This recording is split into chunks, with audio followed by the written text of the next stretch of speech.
తెలిసింది ఏంటంటే మన ఇండియాలో 40% మంది మహిళలు తమ పార్ట్నర్తో శృంగారం చేసినప్పుడు తమ ఆర్గానిజంని ఫేస్ చేస్తారంట.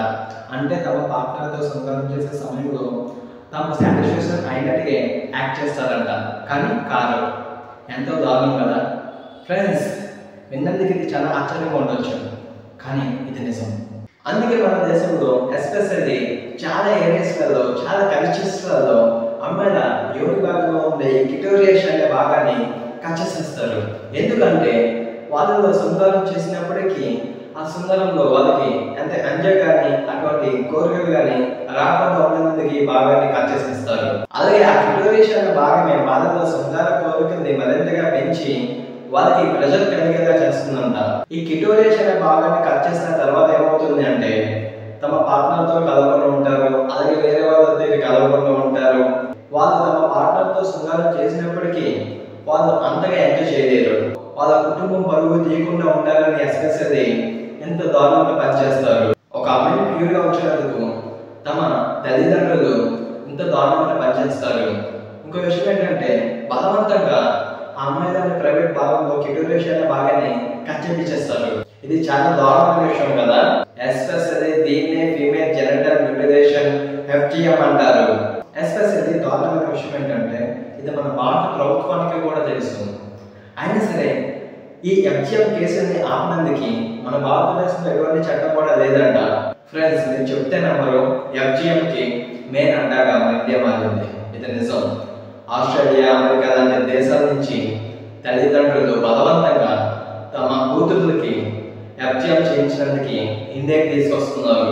చాలా దారుణమైన విషయం కదా. అంటే ఒకసారి ఆలోచించండి మీరు, ఈ ప్రాబ్లం అనేది మన ఇండియాలోనే కాదు, వరల్డ్ వైడ్ గా ఉంది. ఫ్రెండ్స్, ఇంకో దారుణమైన విషయం ఏంటంటే ఇస్లామిక్ కంట్రీస్లలో అయితే ఎస్పెషల్లీ ఒక మహిళ పిల్లల్ని కన్న తర్వాత తమ యోని భాగాన్ని చాలా దారుణంగా కుట్టేస్తారంట. తర్వాత ఏమవుతుంది అంటే ఆ మహిళ పిల్లల్ని కనలేదు, అలాగే ఎస్పెషల్లీ శృంగారాన్ని కూడా చేయలేదు. చూసారా ఫ్రెండ్స్, మహిళలకు విరుద్ధంగా ఎటువంటి నీచమైన సాంప్రదాయాలు ఉన్నాయో. అలాగే ఎస్పెషల్లీ 2017 రిపోర్ట్ ప్రకారం ఎంతో డెవలప్మెంట్ అయిన యూకేలో అయితే దాదాపు చెప్తే నమ్మరు 5,000 కేసులు అయితే FGM కేసులు అయితే బయటపడ్డాయి. అంటే ఇది కేవలం మన ఇండియాలో ఉన్న ప్రాబ్లం అయితే కాదు, గ్లోబల్, ప్రపంచవ్యాప్తంగా మహిళలందరూ ఈ ప్రాబ్లం అయితే ఫేస్ చేస్తున్నారు. ఫ్రెండ్స్, ఎస్పెషల్లీ మన పూర్వీకులు వచ్చేసి ఫీమేల్ ప్రెజర్ గురించి ఎంతో అడ్వాన్స్గా నాలెడ్జ్ కలిగి ఉండేవారంట, ఎంతో ఓపెన్గా డిస్కషన్ చేసుకునేవారు, మరి ప్రత్యేకించి ఎంతో ప్రాముఖ్యతనిచ్చేవారు. ఇంకపోతే ఎస్పెషల్లీ ఈ ఫోటోలో కనిపిస్తున్న ఆమె పేరు సీమా ఆనంద్. ఈమె వచ్చేసి ఒక మైథాలజిస్ట్, ఒక సెక్సువల్ హెల్త్ ఇన్ఫ్లుయెన్సర్. ఈ సీమా ఆనంద్ ఏం చెప్పింది అంటే మన పూర్వీకులు అయితే ఈ ఫీమేల్ ప్రెజర్ గురించి చాలా ఓపెన్గా డిస్కషన్ చేసుకునేవారంట. అండ్ అలాగే కాకుండా ఆ కాలంలో మన పూర్వకాలంలోనే ఫీమేల్ ప్రెజర్కి సంబంధించి కొన్ని టాయ్స్ కూడా ఉండేవంట.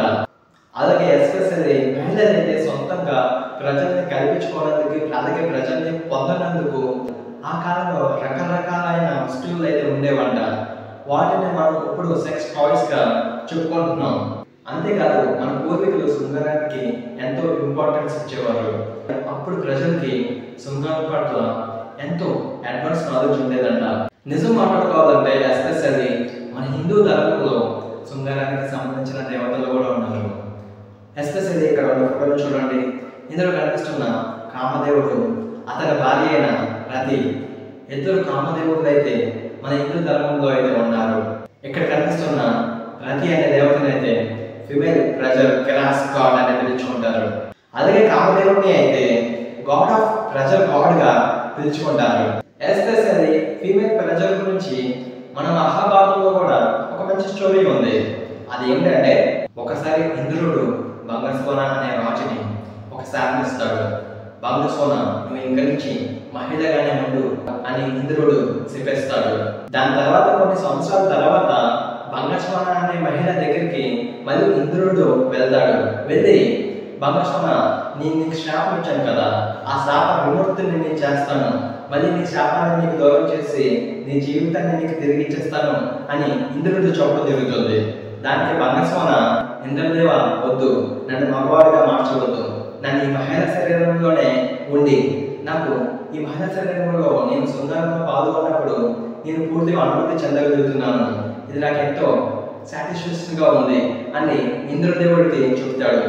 అంతేకాదు ప్రభు, ఒక మగవాడిగా ఉండడం కన్నా, ఒక భర్తగా ఉండడం కన్నా, ఒక తండ్రిగా ఉండడం కన్నా ఈ మహిళా శరీరంలో ఒక అమ్మగా ఉండడం అనేది నాకు ఎంతో గొప్పగా ఉంది అని చాలా గొప్పగా ఇంద్రదేవుడికి వర్ణించడం జరిగింది.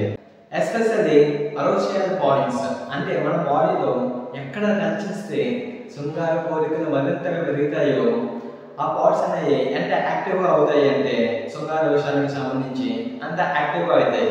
దీన్ని అరోషియల్ పాయింట్స్ అంటారు. ఉదాహరణకి ఒకసారి ఈ చాట్ని చూడండి. ఇది 11వ శతాబ్దంలో రాసిన రతి రహస్య అనే బుక్ నుంచి సేకరించబడింది. ఎస్పెషల్లీ ఆ కాలంలో మన పూర్వీకులు ఒక నెల మొత్తంలో చంద్రుడి పొజిషన్ బట్టి అమ్మాయిలలో అరోషియల్ పాయింట్స్ ఎక్కడెక్కడ ఉండేవో ఐడెంటిఫై చేసేవారు. ఎస్పెషల్లీ మన పూర్వీకులు అయితే ఫ్రెండ్స్ ఆ విధంగానే మహిళలతో కలిసేవారు. విన్నందుకు ఇది ఆశ్చర్యంగా ఉన్నా ఇది నిజం. ఫ్రెండ్స్, దీన్ని బట్టి మనం అర్థం చేసుకోవచ్చు మన పూర్వీకులు రతి రహస్య అనే బుక్ నుంచి ఎంతో నాలెడ్జ్ని గెయిన్ చేసి శృంగార పట్ల ఎంతో అడ్వాన్స్గా నాలెడ్జ్ కలిగి ఉండేవారు. ఫ్రెండ్స్, దీన్ని బట్టి మనం అర్థం చేసుకోవచ్చు మన పూర్వీకులు ఉమెన్ ప్రెజర్ ఈక్వాలిటీ మీద ఎంతో ఓపెన్గా డిస్కషన్ చేసేవారు అని. మనం మాత్రం ఈ కాలంలో దాని గురించి మాట్లాడినందుకే సిగ్గుపడుతున్నాం, దాని గురించి డిస్కషన్ చేయనందుకే నమ్మశక్తి జరుగుతున్నాం. ఇలా ఎందుకు? ఎస్పెషల్లీ మన దేశంలో ఫీమేల్ ప్రెజర్ పైన అనేక మూఢనమ్మకాలు ఉన్నాయి. చిన్న చిన్న పిల్లలకి అసలు రైట్ ఏంటో రాంగ్ ఏంటో తెలియని వయసు ఉన్న అమ్మాయిలకి కూడా చాలా చిన్న చిన్న పిల్లలకి ఈ FGM చేయిస్తున్నారు. ఇంకా నుంచి సమాజంలో ఇటువంటి విషయాలు జరగకూడదన్నా, ఇటువంటి విషయాలు సమాజంలో పారదోలాలి అన్నా సరే ముందు మన మైండ్ సెట్ మనం మార్చుకోవాలి. ఉదాహరణకి లూనర్ సైకిల్ మ్యాప్ని తీసుకున్నాం. లూనర్ సైకిల్ మ్యాప్ స్టార్టింగ్లో అరోషియల్ పాయింట్స్ అన్ని కూడా హెడ్ భాగంలో ఉంటాయి. లూనర్ సైకిల్ మ్యాప్ పూర్తవుతున్నప్పుడు మనలో ఉన్న అరోషియల్ పాయింట్స్ అన్ని కూడా మన పాద భాగానికి చేరుకుంటాయి మెల్లమెల్లగా.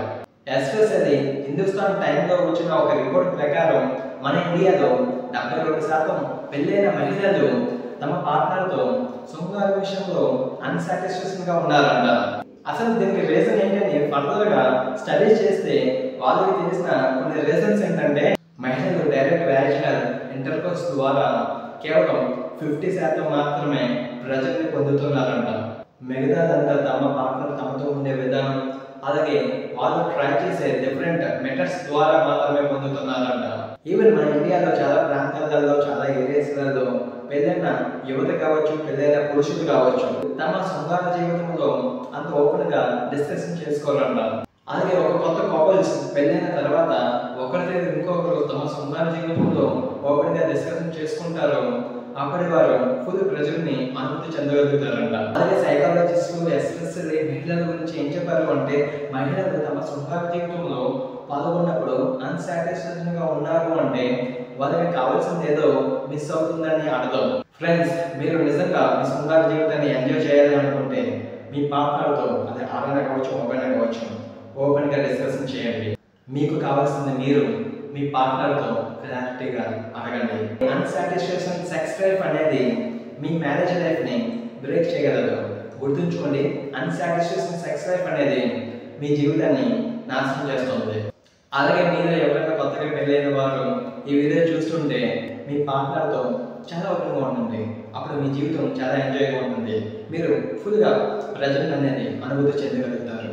ఇంకో విషయం ఏంటంటే అన్సాటిస్ఫాక్షన్ సెక్స్ లైఫ్ అనేది చాలా జీవితాలు ఇండియాలో 80% మహిళలు పురుషులు కూడా డైవర్స్ తీసుకుంటున్నారు ఈ అన్సాటిస్ఫాక్షన్ సెక్స్ లైఫ్ వల్ల.